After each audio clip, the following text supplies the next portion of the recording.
Good evening, I'm Jill Valley. I'm Dennis Bragg. A suspect in Wednesday's apparent shooting at a Missoula police officer while he was sitting in his patrol car has not been caught yet.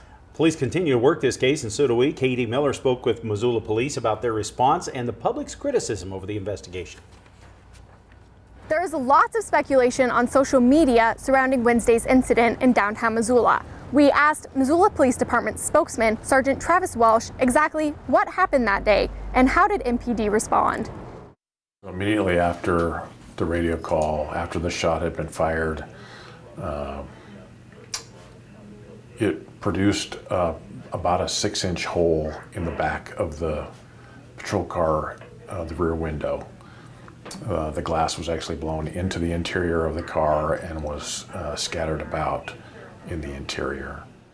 Investigators are processing the patrol cruiser as evidence. It was moved off the street, it was hooked up to a wrecker, and it was towed to a secure facility for further examination. Welsh says, based on the evidence and witness statements, MPD believes the vehicle damage was caused by a gunshot.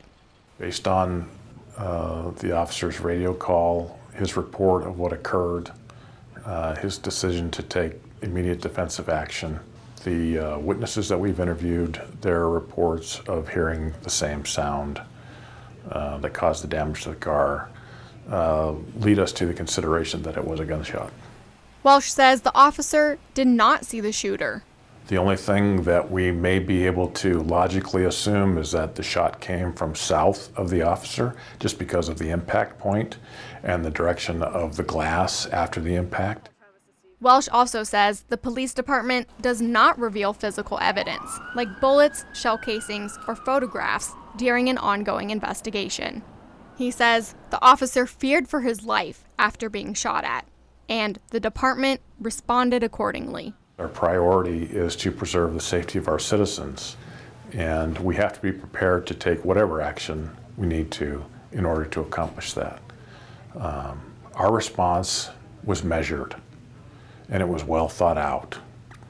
And there are things that we consider that maybe the general public doesn't when they are speculating. But rest assured, we took the action that we deemed was appropriate and necessary at the time. And we continue to do that. In Missoula, Katie Miller, MTN News. He also tells us the department has reviewed some surveillance footage of the area, which reveals potential witnesses that have yet to come forward. Anybody who saw or heard anything unusual near Woody Street on Wednesday morning is asked to call the police department. The number 552-6300.